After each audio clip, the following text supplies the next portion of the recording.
Zaman hayır olsun sevgili seyirciler. Seviniriz, selimleme sizi bugün Gagauzya gün gündem programmasında isterim söyleme. Yani stüdyamızdan bugün çıktık. Bulunuruz Komrat kasabası Mikhail Çekir adına kolejinde. Bugün laf edeceğiz bir güzel, genç üreticiyle. Bir insanın angısı vermiş karar kendi yaşamasını bağlama müzikayla. Bundan sonra yapmış ilk adımları üreticilik uğrunda da büyüğün varınca söyleyelim hani o Mikhail Çekir adına kolejinde müzika disiplinalarında üretici. Genç, körpe, güzel, akıllı hem aktif bir misafirimiz bugün. İsterim tanıştırayım sizi onunla. Zinaida Huzun. Zaman hayır olsun Zinaida. Здравствуйте. İsterim size sağ ol söylemeye. Bugün kayıt oldunuz bizimle buluşma da Gagauzyan yaşayanlar, Moldova devletinin yaşayanlar da bugün tanışacaklar. Sizinle önce söylediğim bir genç üreticiyle, bir genç uzmanla angısı seçmiş yaşamasında böyle bir müzikacılık yolunu hem kararlamış gitme bu müzikacılığa üretme uşaklardan. Ama isterim başlayalım Zinaida da çeketmeden. Ne oldu sebep ona? Hani siz gidersiniz müzika okuluna öğrenme. Kim getirdi sizi müzika okuluna? На самом деле в музыкальную школу я пошла в 8 лет, точнее меня привели родители, я еще не была в таком осознанном возрасте, чтобы решать сама. И вот как-то само собой пошло, что вот 7 лет я проучилась. Ama ailede vardı mı müzikacılık, ne bileyim, müzika instrumentleri belki ailede vardı mı? Açan siz küçüktünüz. Nereden bu istemek, müzikaya götürmek kendi uşağını? Belki ananız, babanız müzikayı severdi. Что касается музыки, у нас в целом семья любит музыку, но конкретно профессиональной музыкой у меня занимался только дедушка. Он был дирижером духового оркестра. И мне как раз вот 8 лет и было, он умер, и все его вещи перешли мне. Ноты, записи, то есть я сидела, просматривала эти книжки, по которым он еще преподавал музыку. И, соответственно, вот меня решили отдать. И я продолжила это дело. Zinaida, o zaman çıkarılan küçüklüğünüzden ta sizin vardı anlamanız ne o müzika? Dediniz size anladardı bir şeyler. Конечно, конечно. Niye anladardı size acaba? Söylerdim kızım büyüyeceksin, git müzikacılığa pişman olmayacaksın ya da bir şey. На самом деле надежды были на то, что кто-то из семьи будет действительно музыкантом. И атмосфера музыки всегда присутствовала в нашей семье. А дедушка работал где, вы сказали, дирижером духового оркестра? Где он работал? Наш гагаузский оркестр в Кангазе. В Кангасском оркестре? Он везде, в принципе, был в Гагаузии. То есть всю свою жизнь дедушка тоже посвятил музыке, да? Да. Получается, и сумел при жизни передать и воспитать ту любовь и вот эту энергию музыки передать вам. Родители вас привели в музыкальную школу в селе Кангас, правильно? Вы помните этот день? Я прекрасно помню этот день. На самом деле было страшно. Я интроверт в глубине души. Вот меня приводят в какое-то новое место, там новые люди, и меня просят спеть что-то.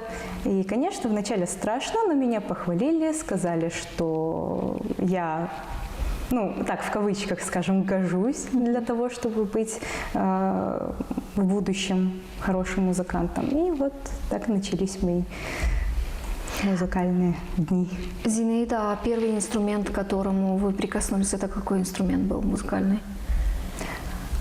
Фортепиано и кларнет. То есть вы сегодня владеете двумя инструментами? Нет, я не владею. Просто из-за дедушки Дедушка играл и на кларнете? Да. И на фортепиано? Нет. Только на кларнете. То есть система духовых инструментов, как они работают, как они устроены, вы тоже знаете? Ну, можно и так сказать. А фортепиано впервые увидели в музыкальной школе или у вас было дома фортепиано? Нет, я увидела в музыкальной школе. Мы провели пару уроков, и после чего мой папа решил купить мне инструмент сразу. Да, сразу с 8 лет у вас был свой собственный инструмент, и не приходилось в музыкальной школе задерживаться и наигрывать ноты, да? Да. Готовились, подготовка шла Да, училась. дома. Да. Училась я. Зинаида, на самом деле, дети, которые ходят сегодня в музыкальную школу, те, которые ходили 20 лет назад, как это было в вашем случае 15 лет назад, им на самом деле очень сложно, потому что помимо музыкальной школы они должны преуспевать и не отставать и от основной школы, от общеобразовательных каких-то предметов, поэтому эти дети немного загруженнее, чем остальные. Вам как приходилось и справлялись вы ли с этой нагрузкой вы, потому что на самом деле это большая нагрузка. Это действительно, вы правы, что это большая нагрузка, и не только для детей, и даже для студентов в колледже. Они не сразу понимают, куда они попали. Им кажется, что музыка – это что-то легкое. И большинство студентов действительно думают, что вот они придут сюда на музыку, потому что это самое легкое, что можно получить. И тут начинаются проблемы, потому что это в первую очередь дисциплина, это очень большой труд. А детям, если бы не мои родители, я бы бросила еще во 2 классе музыкальной школы, забросила все это. Но это проходит каждый человек, который занимается музыкой. Мы первый год нам интересно учиться, потому что это что-то новое. А вот 2, 3 класс мы сидим, все плачем. И это не только мой опыт, это опыт большинства Детей, да. Большинства детей. Но эту грань либо надо перейти, либо ты действительно бросаешь. С большинством так и происходит. И в вашем случае родители, конечно же, сыграли решающую роль. Да, они поднажали. Да. Поднажали, объяснили, наверное, да? Да, они были достаточно строги, чтобы продолжить. Вот. Зинаида, вот если сегодня оглянуться назад и посмотреть на вот эту ситуацию со стороны родителей, вы уже достаточно взрослый, состоявшийся человек, вот вы бы как поступили сейчас?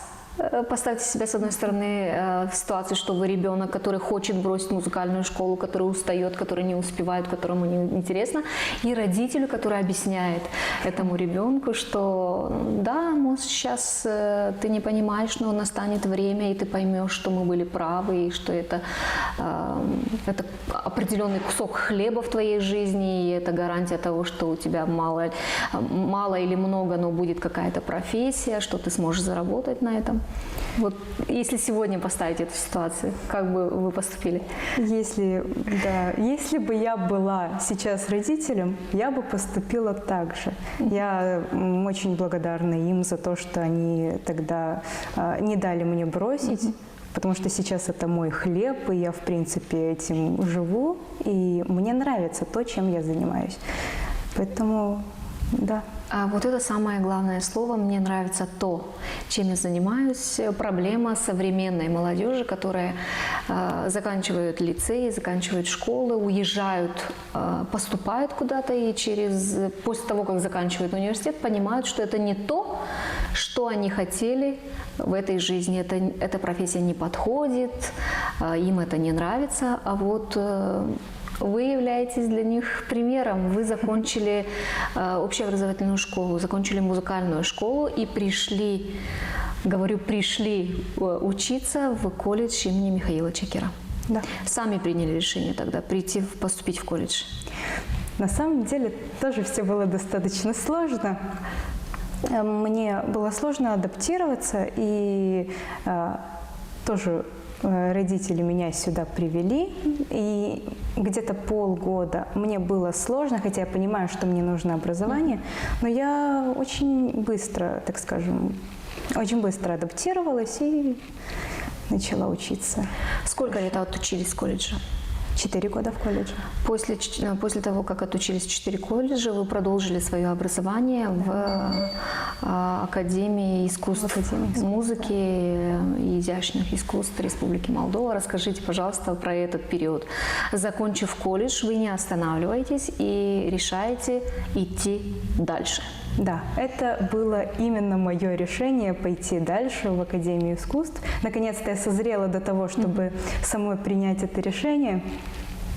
И я хочу сказать, что там это действительно школа жизни. Там рядом с тобой не сидят, как и здесь в колледже, над каждой ноткой работают. Там ты предоставлен самому себе, и ты живешь в этой музыке, там везде она звучит. И ты вольно-невольно попадаешь под это влияние и работаешь. Это очень яркий период в моей жизни, в действительности. Мы поговорим обязательно об этом ярком периоде, но я хочу немножко вернуться назад к колледжу. Вот вы сейчас сказали такую мысль, что там никто не сидит с тобой и не разбирают каждую нотку. Это да. Каким было обучение в колледже? Каким оно вам запомнилось? Мне попались хорошие педагоги по специальности. Конкретно для меня очень важно, чтобы педагог был эмоциональным, ярким. И вот именно благодаря тому, что вот мне попался такой педагог, мне нравилось. И даже в первый период, когда я иногда пропускала занятия по географии, химии, был у меня такой период адаптации, я всегда приходила на специальность. И мы можем назвать сегодня имя этого преподавателя? Константинова Анна Сергеевна. То есть Анна Сергеевна, если увидит эту программу, то она вспомнит, что была такая студентка Зинаида Узун, которая, может, прогуливала где-то другие предметы, но на специальность она всегда приходила. Ну и мы не можем сказать о том, что мы представили вас в рамках программы как молодой специалист, преподаватель музыкальных дисциплин колледжа имени Михаила Чакира. То есть в 2015 году, правильно я поняла, вы поступаете в колледж, заканчиваете. После этого сколько лет обучились в академии? В академии еще 4 года обучилась. Сейчас на магистратуре, на 2-м году. Тоже при академии или Нет, в Камрате, в Камратском государственном университете? Нет. То есть полный цикл всего обучения, получается, колледж, академия, магистратура – это 10 лет, плюс музыкальная школа еще 7 лет. 17 лет обучения. И перед нами молодой, красивый, энергичный специалист. Как приняли решение вернуться? Вернуться не в колледж, а вернуться в Гагаузию, потому что ни для кого не секрет, что ребята, которые заканчивают такие учреждения, как Академия искусств, они стараются по большей части оставаться в столице, найти себя пытаются. Вы как решили закончить и вернуться? Либо вы знали, что вы заканчиваете и вернетесь обратно? На самом деле мы много думали над тем, где мне было бы лучше, но когда было распределение, получается, что не было мест в Кишиневе русских школ именно, а на молдавском мне достаточно сложно было бы преподавать. А я знаю, что если я не могу в полной мере донести информацию как надо, то я лучше за это дело не возьмусь. Я на русском хорошо говорю и могу нормально объяснить предмет, и я поэтому искала там, где можно преподавать на русском. И как получилось так, что мы вернулись в учебное заведение, где же мы получили профессию? А потом нас пригласили. Нам сказали, что в колледж, давайте возвращайтесь к нам в колледж, мы вас ждем. И те, кто здесь учился, мы все дружно пришли обратно. Сколько вас было человек? Вы говорите, все, кто здесь учился? Нас 3 поступило туда. Нет. Нас поступило 4, одна осталась там по подъемным, а 3 вернулись 3 молодых специалиста вернулись обратно в колледж. Все втроем сегодня работаете? Ну, один сейчас в отъезде, но да, он работал до сих пор здесь. То есть повезло очень. Повезло. Очень. Ну, тут родные стены, люди знакомые, всегда отзывчивые, на помощь приходят, поэтому да. Как принял вас коллектив?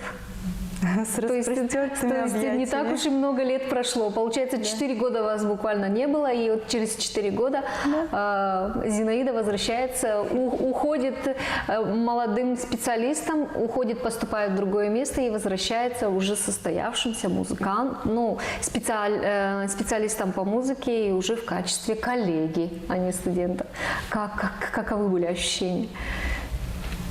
На самом деле не чувствовалась грань между нами, молодыми специалистами, и преподавателями со стажем.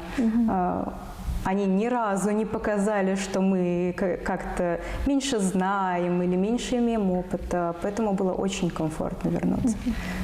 Зинаида, а вот вы вернулись в колледж, преподаете сегодня музыкальные дисциплины. А когда вы учились в академии, у вас был педагогический уклон или как в музыке вообще уклоны вот эти распределяются? Или вы учились просто на музыканта, я не знаю, или у вас были дисциплины по методике преподавания? Вот как вот это в колледже, да, это методика, это дисциплина, как преподавать в учебных заведениях в начальной школе, в школах, в лицеях. А вот в академии как вы это все проходили? Изначально у нас был чисто инструментальный уклон. Моя специальность называется пианист, инструментальный исполнитель. Но нам сказали, что если мы хотим преподавать, то нам нужен психопедагогический модуль. И нам его предоставляли отдельно. Мы подписывали бумаги, где мы соглашаемся на эти предметы, и мы тоже их проходили. Иначе мы бы не смогли преподавать. Да, вот этот момент я хотела уяснить, потому что на самом деле сегодня очень важно, чтобы специалист не просто владел инструментом, не просто умел объяснять тонкости сольфеджио, но он должен иметь какую-то психопедагогическую подготовку, либо какую-то методическую подготовку специальную для того, чтобы преподавать в учебных заведениях не только Гагаузии, но и всей Республики Молдова. Первый урок со студентами как прошел у вас? Помните ли вы этот день? Обычно первые уроки, они ознакомительные, но тем не менее. Вы заходите в класс, в аудиторию, вас встречают.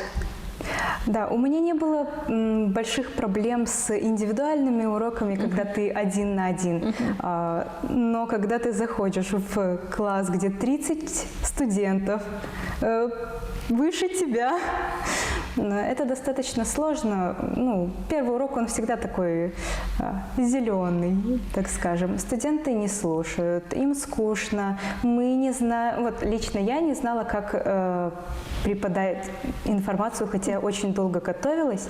Но я сразу поняла свою ошибку. На первом уроке меня студенты, конечно, не слушались, просто потому что я и выгляжу не старше их, это тоже имеет значение. И соответственно, много информации, она была неправильно подана. Но я быстро учусь на своих ошибках. Следующие уроки у меня уже проходили хорошо. Я еще больше готовилась, я поняла все свои недочеты и успешно закончила этот рабочий год прошлый.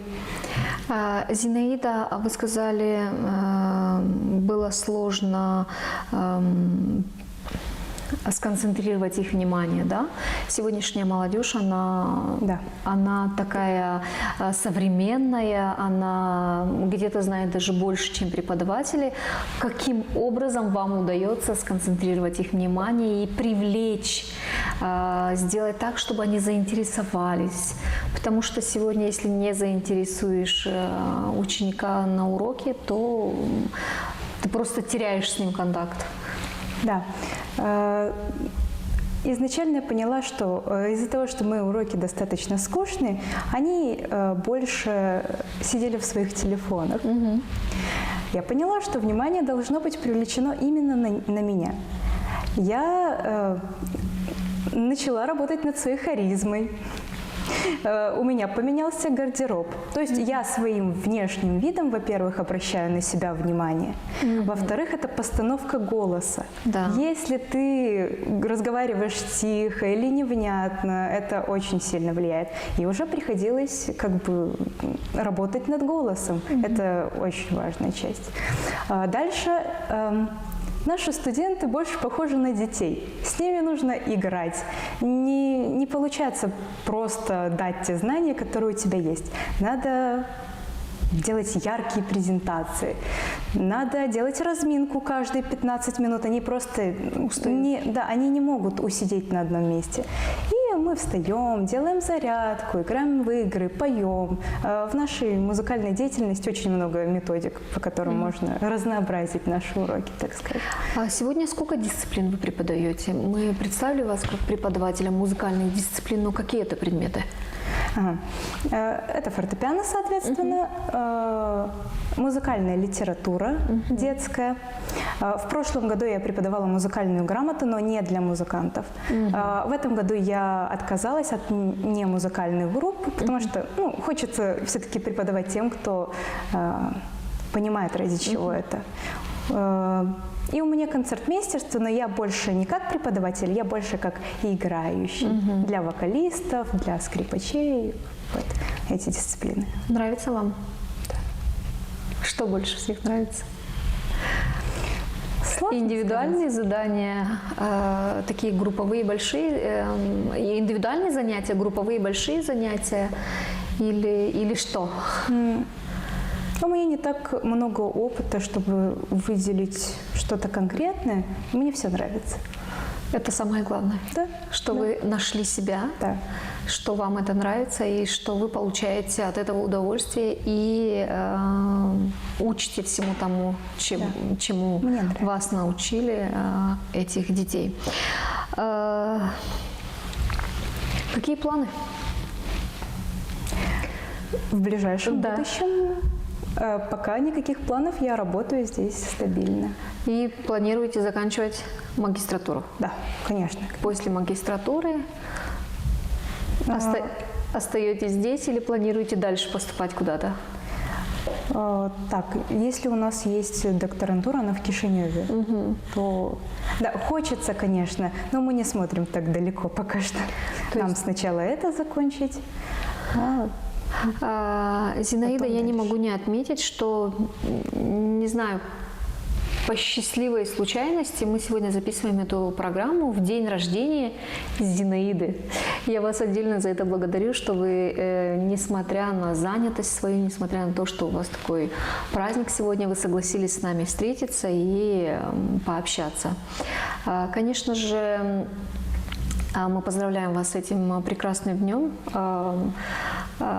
Желаем вам здоровья, удачи, и чтобы все ваши желания, все ваши цели были реализованы так, как вы этого хотите. И, конечно, побольше послушных студентов, учеников, чтобы они понимали ваш предмет, принимали ваш предмет и, конечно же, брали от вас все, что вы от души хотите им дать. Спасибо большое.